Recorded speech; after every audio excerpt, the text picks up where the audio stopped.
Hello friends, welcome to DJ ki Pathshala learning made easy. આજે આપણો topic છે moving iron type instrument. Moving iron type instruments બે ટાઈપના છે. એક છે અટ્રેક્શન ટાઈપ અને બીજું છે રિપલ્શન ટાઈપ ઇન્સ્ટ્રુમેન્ટ. સૌથી પહેલા આપણે જોઈશું attraction type instrument. Moving iron attraction type instrument બહુ જ સિમ્પલ અટ્રેક્શન પ્રિન્સિપલ પર કામ કરે છે.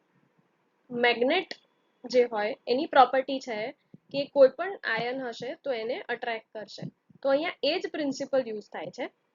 અહીંયા આપણે જોઈ શકીએ છીએ કે એ સોર્સ છે. સોર્સ એટલે કે અહીંયાથી આપણે જે પણ વેલ્યુ, જે પણ મેઝરમેન્ટ્સ લેવાના છે, જે પણ કરંટ અપ્લાય કરવાનો છે એ આપણે અહીંયા અપ્લાય કરીએ છીએ કે જેની વેલ્યુઝ મારે જાણવી છે.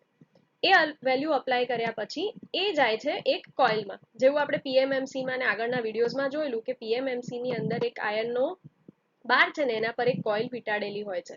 તો અહીંયા બી સિમિલર વસ્તુ છે કે આપણે એક સોર્સમાંથી સપ્લાય પાસ કરીએ છીએ અને કોઇલ પર એ સપ્લાય ફ્લો થઈ રહ્યો છે. જેવો આ સપ્લાય આની અંદર ફ્લો થશે તરત જ આની આજુબાજુ ઇલેક્ટ્રોમેગ્નેટિક ફિલ્ડ જનરેટ થશે. એટલે this will become N electromagnet. એટલે ઇલેક્ટ્રોમેગ્નેટ બને એટલે એની આજુબાજુ એક સપ્લાયના સોર્સના સ્ટ્રેન્થ પ્રમાણે એની એક ઇલેક્ટ્રિક ફિલ્ડ જનરેટ થાય ને એના લીધે ત્યાં આગળ એક મેગ્નેટિક ફિલ્ડ ઓર મેગ્નેટિઝમ જનરેટ થતું હોય છે. હવે એની સામે આપણે જોઈ શકીએ છીએ કે અહીંયા એક ગ્રે કલરનું એક આયન બાર આપેલું છે. એટલે કે આયનનો એક સિમ્પલ પીસ છે અને એને આપણે એક એન્ટી સ્પ્રિંગ સાથે અટેચ કરી દીધો છે. હવે આપણને ખબર છે કે જ્યારે આપણે કોઈ મેગ્નેટની જોડે આયનનો ટુકડો લાવીએ તો એ મેગ્નેટ એના તરફ અટ્રેક્ટ થાય ઓર મેગ્નેટ તરફ આયનનો ટુકડો અટ્રેક્ટ થાય ઓર વાઇઝ વર્સા આપણે જે પણ કહીએ છીએ, રાઈટ? બંને એકબીજા તરફ અટ્રેક્ટ થશે.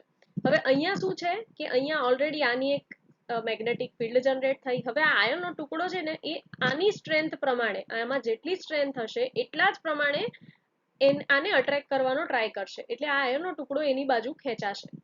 આ કેટલો ખેંચાશે? તો એવું કહે છે કે જેટલો અહીંયાથી પ્રપોર્શન કરંટ ફ્લો થયો હશે, એટલે જેટલી ક્વોન્ટિટી ઓફ કરંટ અહીંયાથી ફ્લો થયો એટલા જ સ્ટ્રેન્થની મેગ્નેટિક ફિલ્ડ અહીંયા ક્રિએટ થશે અને એટલા જ ફોર્સથી આ ટુકડાને એની બાજુ ખેંચશે. તો જો આપણે આ ટુકડાની ઉપર એક પોઇન્ટર લગાવી દઈએ, અહીંયા એક હિંજ લગાવ્યું છે ને એના ઉપર એક પોઇન્ટર અટેચ કર્યું છે. જો આ પોઇન્ટર લગાવી દઈએ અને સામે એક કેલિબ્રેટેડ સ્કેલ મૂકી દઈએ તો બહુ જ ઇઝી છે કે આ ટુકડો એટલો જ અટ્રેક્ટ થશે કે જેટલી અહીંયા ફિલ્ડ હશે, જેટલો અહીંયા કરંટ સોર્સ પાસ થયો છે. અને આ પોઇન્ટરની સામે જો આપણે સ્કેલ અટેચ કરીએ તો એ સ્કેલ પર આપણને પ્રપોર્શન રીડિંગ બતાવશે. તો આ અટ્રેક્શનના પ્રિન્સિપલ પર કામ કરે છે એટલે આને moving iron attraction type instrument કહેવાય છે. અને આ બે ક્લિયર પ્રિન્સિપલ છે કે સ્ટ્રેન્થ ઓફ ઇલેક્ટ્રિક ફિલ્ડ, અહીંયા કેટલી ઇલેક્ટ્રિક ફિલ્ડ જનરેટ થાય છે એ કોના પ્રપોર્શનમાં છે? તો કે આપણે જેટલો કરંટ પાસ કરીએ છીએ, મતલબ જે કરંટ આપણે મેજર કરવાનો છે. અને that current can also be calibrated in proportion of voltage. એટલે આપણે સ્કેલને જો કેલિબ્રેટ કરી દઈશું તો we can measure the current as well as voltage of the supply source. તો આ છે moving iron attraction type instrument. હવે અટ્રેક્શન ટાઈપ ઇન્સ્ટ્રુમેન્ટ જોયા પછી આપણે મેગ્નેટનો એક બીજો પ્રિન્સિપલ સમજીએ કે જેવી રીતે મેગ્નેટની અંદર અટ્રેક્શન ટાઈપ હોય છે એવી જ રીતે મેગ્નેટ રિપલ બી કરે છે. એટલે આપણે એ બી જોયું છે કે જ્યારે નોર્થ પોલ અને સાઉથ પોલ એકબીજાની નજીક હોય તો એ બંને એકબીજાને અટ્રેક્ટ કરે, પણ જ્યારે નોર્થ પોલ અને નોર્થ પોલ બંને એકબીજાની નજીક હોય તો એ એકબીજાને રિપલ કરે. તો એ રિપલના પ્રિન્સિપલ પર અહીંયા આપણે moving iron repulsion type instrument design કરીએ છીએ. આની અંદર પણ સિમિલર છે. એક કોઇલ છે, એ કોઇલની અંદર આપણે સોર્સ એટલે જે પણ આપણે સપ્લાય આપવાનો છે એ આપીએ છીએ.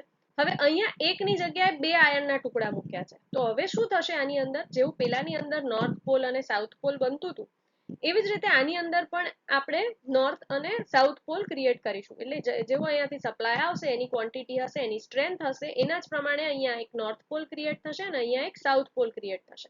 એટલે આ આયનના ટુકડાને પણ મેગ્નેટિઝમ અટ્રેક્ટ કરશે. હવે બે પીસ છે તો બંનેમાં શું થશે? બંનેમાં same kind of north pole south pole generate થશે. એટલે બંને મેગ્નેટ સરખા પ્રમાણમાં બનશે. એટલે તમે એમ કહો કે આ બાજુ રાઈટ સાઈડ પર અહીંયા નોર્થ પોલ છે તો અહીંયા પણ નોર્થ પોલ હશે, અહીંયા સાઉથ પોલ છે તો અહીંયા પણ સાઉથ પોલ હશે. હવે અહીંયા તો મેં ડીસી ની વાત કરી. હવે મેં ડીસી ની જગ્યાએ જો હું એસી આપું છું એટલે કે જો એની અંદર હું રિવર્સ કરી દઉં છું કે મારી ડિરેક્શન રિવર્સ થઈ જાય છે, તો હું ડિરેક્શન રિવર્સ કરીશ ને તો પણ આની બંને બાજુએ બેઉ છેડાએ સરખા જ પ્રમાણમાં મેગ્નેટિક ફિલ્ડ ના પોલ્સ ક્રિએટ થશે. એટલે બંને સાઉથ સાઉથ જોડે હશે અને બંનેના નોર્થ નોર્થ જોડે હશે. તો એ કારણે શું થશે કે બંને મેગ્નેટ એકબીજાથી દૂર જશે એટલે કે રિપેલ કરશે. હવે રિપલ્ઝનના પ્રિન્સિપલના બેઝિસ પર અહીંયા આપણે એસી અને ડીસી મેઝરમેન્ટ્સ કરી શકીએ છીએ. તો એ કેવી રીતે થાય છે? તો આપણે એક જે પીસ છે આયનનો એને પરમનન્ટલી ફિક્સ કરી દીધું. અહીંયા તમે બે સ્ક્રૂઝ જોઈ શકો છો કે એ બંનેને એને આપણે ફિક્સ કરી દીધા.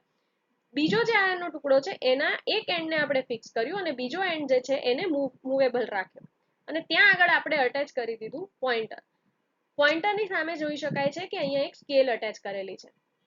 તો હવે આ બહુ જ સિમ્પલ છે કે જ્યારે અહીંયાથી સપ્લાય આવશે, અહીંયા એક ઇલેક્ટ્રોમેગ્નેટિક ફિલ્ડ જનરેટ થશે, આ બંને આયનના પીસ મેગ્નેટમાં કન્વર્ટ થશે અને એના લીધે જે એકબીજાથી દૂર જવાનો જે ફોર્સ છે, રિપેલ્શનનો ફોર્સ છે, એ ફોર્સ આટલા જ સપ્લાયની જે ક્વોન્ટિટી છે, સપ્લાયની જે સ્ટ્રેન્થ છે એ પ્રમાણમાં લાગશે અને આ પોઈન્ટર આ સ્કેલ પર મૂવ થશે. જો આ પોઈન્ટર મૂવ થઈ રહ્યું છે અને એ સ્કેલને આપણે કેલિબ્રેટ કરી દઈએ એમ્પિયર્સના ટર્મ્સમાં, તો આપણે એનાથી ઇઝીલી એસી અથવા ડીસી કરંટ મેજર કરી શકીશું. તો આ છે moving iron repulsion type instrument. તો બંને પ્રિન્સિપલ્સ બહુ જ ઇઝી છે, attraction type as well as repulsion type. બંને મેગ્નેટના અને આયનના ટુકડાના પ્રિન્સિપલ પર વર્ક કરે છે और ઇલેક્ટ્રોમેગ્નેટિક ઇફેક્ટ પર વર્ક કરે છે.